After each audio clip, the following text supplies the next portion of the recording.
Hello everyone, कैसे हैं आप सभी। आई होप आप सबकी प्रिपरेशन बहुत अच्छी चल रही होगी। और आज हम बात करने वाले हैं जीएस की स्ट्रेटजी के बारे में। जीएस ने अभी मेंस में सबसे ज़्यादा परेशान किया है बच्चों को, और मेंस में जिस जिस तरीके से उन्होंने क्वेश्चन पूछे तो उनको टैकल करना उस एग्ज़ाम प्रेशर में बहुत ज़्यादा मुश्किल हो गया सबके लिए। बट मैंने दोनों ही शिफ्ट को एनालाइज़ किया, मेंस की 18 वाली भी और 20 वाली भी। और मैंने सभी क्वेश्चन के सोर्स ढूंढने की कोशिश की कि वो क्वेश्चंस आए कहाँ से एग्जैक्टली, और इतनी मुश्किल क्यों हुई वहाँ पे उन क्वेश्चंस को टैकल करने के अंदर, उनको आंसर मार्क करने के अंदर। तो मुझे वो सोर्सेज पता चले और उसी के बेस पे मैं ये वीडियो बना रही हूँ, ताकि आप सभी को ये इस बारे में पता हो और आप भी जीएस को इसी तरीके से प्रिपेयर कर सको। तो आप ये वीडियो लास्ट तक देखना, बहुत ज़्यादा हेल्पफुल रहने वाली है आपके लिए। तो आपको करना क्या है, सबसे पहले आपको सिलेबस कंप्लीट करना है सभी सब्जेक्ट्स का। 6 सब्जेक्ट हैं जीएस के अंदर: history, geography, economics, general science and your polity and the static GK.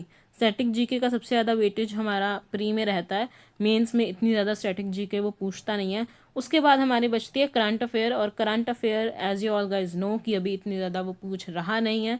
अगर पूछ रहा है तो वो बहुत ज़्यादा पिछली पूछ रहा है, बहुत सालों पहले की पूछ रहा है, 3-4 साल पहले की करंट अफेयर आ रही है।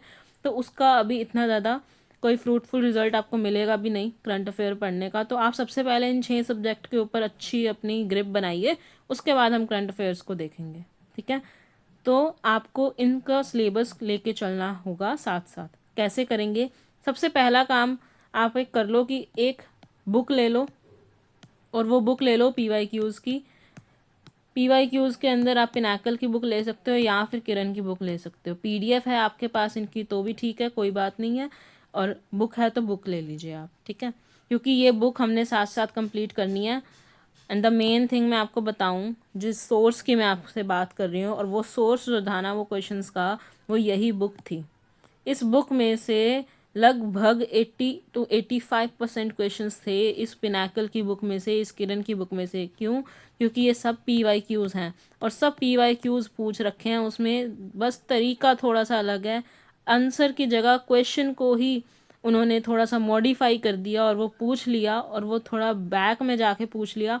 तो आपको लगा कि यार ये क्या पूछ लिया, और वो हम टैकल नहीं कर पा रहे थे। बट वो क्वेश्चंस आए हुए थे पिछले सालों में, वो सभी के सभी क्वेश्चंस रिपीट हुए थे, बट हम वो क्वेश्चंस पहचान नहीं पाए, पहचानने में गलती हो गई। तो हमको करना क्या है, इस पीवाईक्यू बुक को ही सॉल्व करना है, अच्छे तरीके से सॉल्व करना है।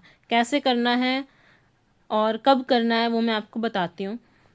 तो जब भी आप एक एक करके चैप्टर्स को करना स्टार्ट करेंगे, अगर आप एक सब्जेक्ट उठाएंगे, फॉर एग्जांपल पॉलिटी उठा ली, तो पॉलिटी के जब आप चैप्टर्स कर रहे हो, स्टार्टिंग के 2-3 चैप्टर्स किए आपने, जैसे आज फर्स्ट चैप्टर आपने उसकी वीडियो देखी है। अगर आप ऑलरेडी देख चुके हो तो आप रिवाइज करिए, नहीं देख चुके हो तो आप उसकी वीडियो देखिए, क्लास कंप्लीट करिए। जब आप क्लास देख लेंगे तो सेम डे आप क्या करोगे, क्लास देखने के सेम डे या फिर नेक्स्ट डे कर लो, तो उसको अपने शेड्यूल में बस ऐड ऑन कर लेना। जिस भी चैप्टर की आपने आज वीडियो देखी है उसके पीवाईक्यूज़ आपने साथ साथ लगाने हैं, उस बुक में से उस चैप्टर के पीवाईक्यूज़ सॉल्व करने हैं, ठीक है। और उन पीवाईक्यूज़ के नीचे जो एक्सप्लेनेशन दे रखी होती है ना, उनको भी साथ साथ रीड करना। और क्वेश्चंस को ऐसा ही नहीं कि ये क्वेश्चन लिख रखा है और उसका ये वाला आंसर है तो ये मार्क कर लिया और बस वो आंसर हमें याद हो गया, नहीं। क्वेश्चंस पता है मेंस में कैसे थे कि ये जो आंसर था ये क्वेश्चन में था, और जो क्वेश्चन में उन्होंने इन्फॉर्मेशन शेयर की थी वो इन्फॉर्मेशन हमसे उन्होंने आंसर में पूछ ली। तो आपको इक्वल इंपॉर्टेंस देनी है क्वेश्चन को भी और आंसर को भी, ठीक है। और उसकी जो ये एक्सप्लेनेशन है उसको भी इक्वल इंपॉर्टेंस देनी है। इसके अंदर से क्वेश्चंस आए हैं, 3-4 क्वेश्चन मुझे ऐसे दिखे उसके अंदर जो कि एक्सप्लेनेशन में दिए हुए थे, उसका आंसर उस एक्सप्लेनेशन के अंदर था।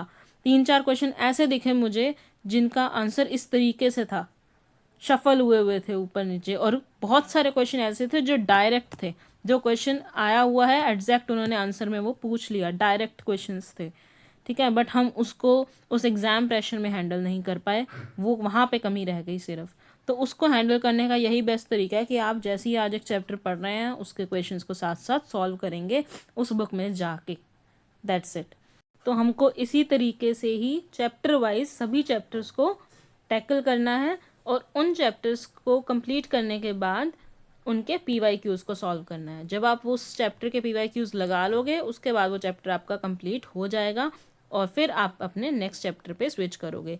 इसी तरीके से आप सभी सब्जेक्ट्स कवर करोगे GS के, ठीक है।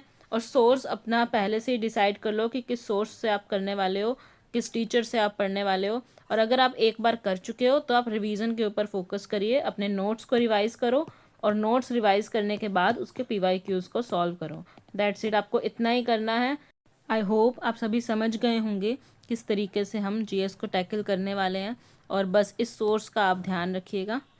एंड शेयर करिए ये वीडियो अपने सभी फ्रेंड्स के साथ भी, और इस स्ट्रेटजी को ज़रूर अप्लाई करके देखिए अपने GS सेक्शन के अंदर, आपको कोई भी प्रॉब्लम नहीं आएगी। अगर कोई आपका डाउट अभी भी रह गया है तो आप कमेंट सेक्शन में मुझे बता सकते हैं, मैं आपका ज़रूर रिप्लाई करूँगी।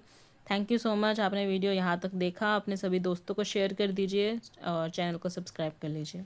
Thank you so much and all the very best.